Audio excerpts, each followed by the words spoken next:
The Ottoman Empire was one of history's grandest powers, vast, sophisticated, and ruthless. But behind its shining mosques, silken banners, and imperial grandeur lay a darkness history seldom speaks of, the fate of the women caught in its path. Among them were Christian nuns, women who had devoted their lives to silence, faith, and purity. When the empire's armies swept across Eastern Europe and the Balkans, these women were not soldiers, yet they paid the price of conquest in the most horrific ways imaginable. When Ottoman soldiers captured a monastery, it was not treated as sacred ground, it was plunder. Chronicles from the late 15th and 16th centuries speak in hushed horror about what followed. Altars were desecrated, holy icons smashed, and the sisters within, women who had vowed chastity and prayer, were treated as trophies of war. For them, death was not the end they feared most. It was the things that came before it. Some were taken as slaves, dragged from the ruins of their convents into the chaos of the Ottoman war machine. Sold in markets, transported through chains of traders, their identities erased, and their habits stripped away. They were given new names, new religions, or simply none at all.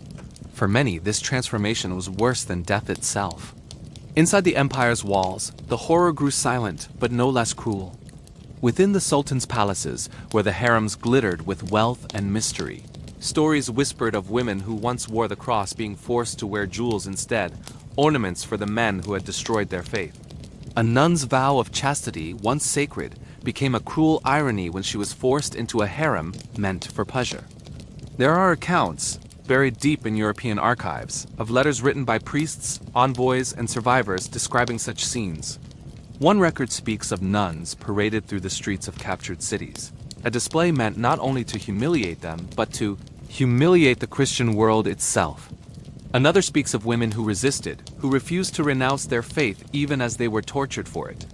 For the Ottomans, this defiance was both a challenge and an opportunity to break the spirit of the conquered through their most devoted servants. And yet the cruelty was not always immediate. Some were offered conversion, the promise of life in exchange for renouncing their God. Those who refused were beaten, branded, or confined in dungeons where darkness became their only prayer companion. Their screams were muffled behind stone walls, and their names erased from memory. The empire's chroniclers, those who wrote under the watchful eyes of the Sultan, never recorded these horrors. To them, conquest was glory, not tragedy. But the truth survived in the letters of missionaries, in the diaries of travelers who saw what empires tried to hide. They wrote of women driven mad by grief, of others who starved themselves rather than submit, and of those who vanished into the machinery of imperial pleasure, their silence the only proof they ever existed. The Ottoman court presented itself as a center of civilization, a place of poetry, art, and tolerance. And yet, behind the veiled doors of the palaces, tolerance had its limits. For Christian captives, faith itself was an act of rebellion. Every prayer whispered in Latin or Greek was a defiance punishable by pain. Even those spared from the harem faced fates nearly as cruel. Some were sent into domestic slavery, tending the homes of high-ranking officials, forbidden to speak their language or practice their religion. Others were used in the empire as punishment rituals, reminders to their own people of the consequences of resistance. The Ottoman system turned faith into fragility, purity into punishment. And for the women who had once believed their convent walls would protect them, this new world was beyond comprehension. Imagine a woman who had spent decades in silence, who had never seen the face of a man beyond the confessional, now thrust into a palace where men's laughter echoed against gold and silk. She had dedicated her life to the Virgin. Now she was forced to live as property in a world that mocked the very idea of virginity. Yet even within this despair, there were moments of quiet defiance. Some nuns continued to pray in secret, tracing the cross on their skin when no one could see. Some smuggled small relics, fragments of wood or cloth, hidden in their clothing as the last connection to their faith. And some, even when forced to serve in harems or households, whispered psalms under their breath, believing that even if their bodies were owned, their souls were not. The empire's expansion was not only a war of land, it was a war of identity, of belief, of humanity itself.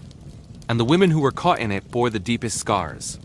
Their stories were inconvenient truths, ones that Christian Europe would later use as propaganda, but never truly mourn. Because even after the wars ended and borders were redrawn, no one came for them. The lucky few who escaped or were ransomed returned to a world that no longer recognized them. Some were treated as martyrs, others as ruined women tainted by their time in captivity. The church often offered forgiveness, but not restoration. To survive was to live between worlds, neither nun nor sinner, saint nor slave. History prefers heroes and kings, empires and battles. It rarely speaks of the women who disappeared into those empires, whose faith became their curse. Yet in those fragments of letters, those rare mentions in forgotten chronicles, their voices whisper still, a chorus of suffering buried beneath marble domes and gilded crescents. Their pain was not part of the empire's glory, but it was the foundation upon which that glory stood. Centuries passed, and the world changed, empires rose, borders shifted, faiths divided and merged. But the stories of those women never returned to the light. The chronicles of conquest were rewritten by victors, and the suffering of captives became a footnote in their glory. The Christian nuns who vanished into the Ottoman shadow were not granted sainthood or justice. Their names dissolved, their graves unmarked, their faith remembered only through rumor and fragments. In some old European manuscripts, hidden in monasteries and private collections, a few of these fragments still exist. A trembling Latin script describing a sister who was taken beyond the river and never returned.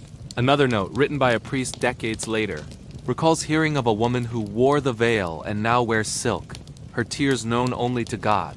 These are not official records. They are ghosts pressed into parchment. The silence that followed their disappearance was not accidental. It was constructed. Both sides, the Ottoman chroniclers who glorified victory, and the European clergy who feared public scandal, had reasons to hide the truth. To the Ottomans, admitting such atrocities would tarnish the image of divine conquest. To the Church, these stories were a wound to its authority, proof that faith alone could not protect even the most devoted. And so, silence became their final prison. But not all were silenced completely. In the border towns of the Balkans and Anatolia, folk songs told of white sisters who wandered through ruins, veiled women who prayed to both God and the crescent moon. In these half-remembered legends, the lines between truth and myth blurred, but something remained, a trace of their endurance. Some of these women were said to have turned their captivity into defiance. Within the harems, a few earned influence, not as willing courtesans, but as silent observers who shaped the fate of those around them. There are rare mentions of Christian women who secretly taught others to read or passed hidden prayers in coded embroidery. Even in captivity, they found ways to resist. Their rebellion was quiet, but it burned, a faith that refused to die even in chains. For the empire, these women were invisible. For the church, they were inconvenient. But history, despite being written by men of power, cannot entirely bury truth. Archaeologists and historians studying Ottoman slave markets and palace archives have uncovered faint traces, letters in forgotten languages, baptismal records of converts, fragments of jewelry bearing tiny engraved crosses. Each piece hints at a story once full of life, stripped away by conquest. Imagine one of them, Sister Helena, or perhaps she was called something else. Taken from her convent at dawn, forced to march for days, sold to a merchant, renamed, reclothed. Decades later, she dies in a foreign land, speaking prayers in a tongue no one around her understands. To the world, she's another servant, another forgotten woman. But in that final breath, she whispers the same words she once said in her cloister, "Lord, receive my spirit." And with her dies an entire generation of women erased not by war but by memory itself. Today, when we speak of the Ottoman Empire, we remember its architecture, its poetry, its military brilliance. Rarely do we remember the women who were devoured by it, the captives, the silenced, the saints without recognition.